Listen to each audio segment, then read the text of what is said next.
What's going on, everybody? It is Q from Retro Q Gaming at it, and here we have some. I won't call it disheartening news. It's just some strange news. We all know what Google Stadia is. If you don't know what Google Stadia is, you must have been living under a rock. But Google Stadia is one of the 6 million different new streaming services available that is going to capitalize on cloud gaming, or at least wants to capitalize on cloud gaming, because we all know that anytime any company trials, beta tests, demos, or even says they're working on or rolls out a whole cloud game streaming service, well, we all know it's dead and buried and it's a stupid idea from bad creative. But that's not the point. Well, it kind of is, really. But anyway, Google Stadia is Google's attempt at this. Of course, if anyone has the money to actually make this work and make it succeed, it's Google. We all have a couple of other big companies that are trialing stuff like this too. Microsoft have Project xCloud in the works. Bethesda have their own little small one, although of course they're nowhere near as big as Microsoft. And there's a bunch of other ones out there too. There's also ones in the past, over the last maybe 5, 6, 7 years, that have gone out of business because, well, they've just gone bust because cloud gaming sucks. PS Now is a perfect example of how shit it is. But anyway, back to Google Stadia. Now, Google Stadia is in the news again today because it's going to launch in just over a week from now. It officially launches on November 19th, so we're close enough.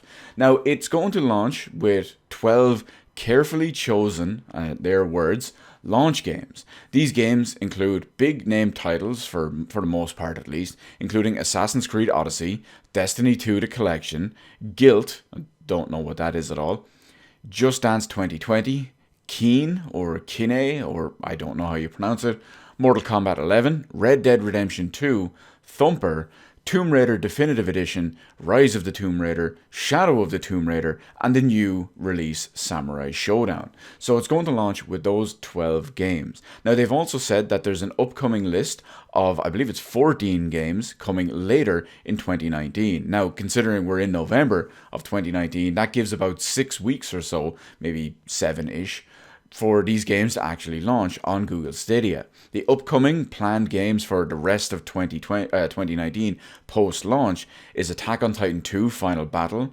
Borderlands 3, Darksiders Genesis, Dragon Ball Xenoverse 2, Farming Simulator 19, Final Fantasy 15, Football Manager 2020, Ghost Recon Breakpoint, Grid, Metro Exodus, NBA 2K20, Rage 2, Trials Rising, and Wolfenstein Youngblood. And of course, they've already announced a few games that will release in 2020, including Doom Eternal, Watch Dogs Legion, Gods and Monsters, and Cyberpunk 2077.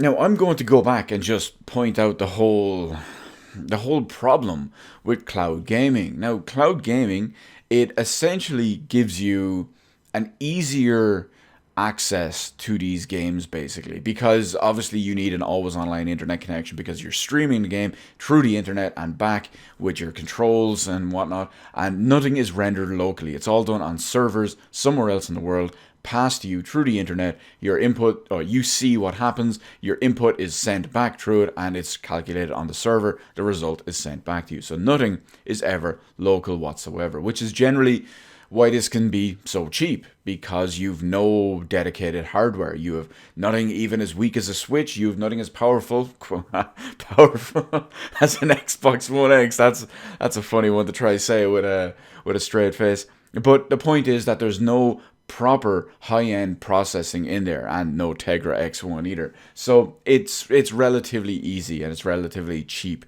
to do in that regard. Now, there are of course different prices and whatnot for Google Stadia. I believe the current one sits at $100 a year. But here is the problem. Cloud gaming, no matter what Google will try to tell you with their negative latency, which, put it this way, Google have attempted to say that cloud gaming will eventually have less latency than a locally rendered game. I'm going to say that again, and then we're going to pause for 2 seconds just to let it sink in.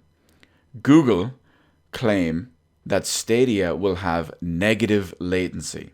That means the game will do what it will have negative latency in the fact that it will have less latency than a locally rendered game, which means It's somehow going to be rendered on the server, sent to you.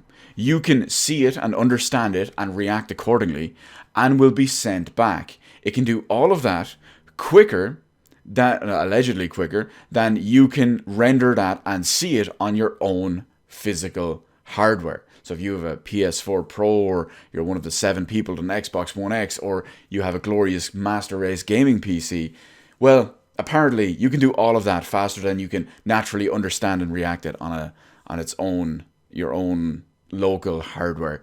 Personally, I think advertisements and statements like this should be completely illegal because they are 100% factually wrong.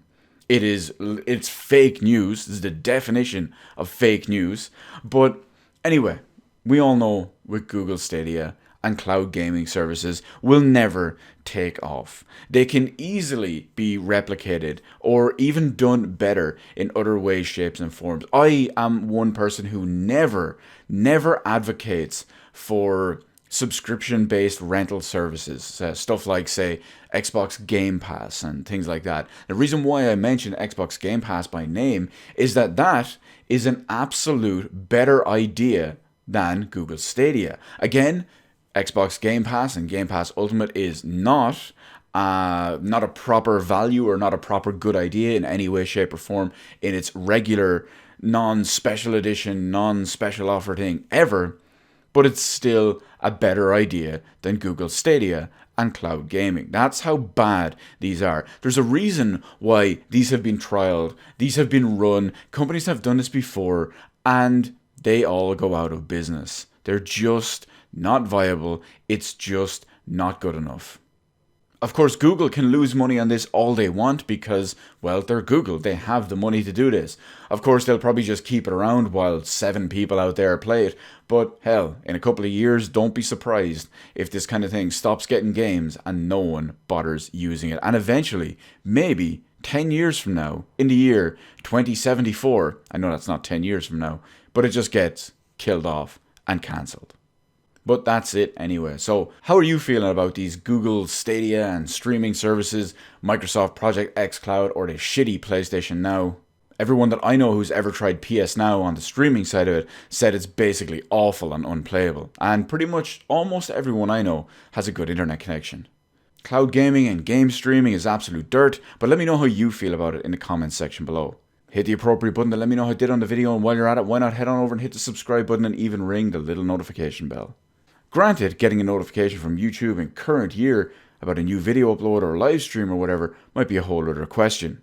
But hey, at least you can say you tried, am I right? As always, thank you so much for watching. I will see you in the rest of the videos in my channel.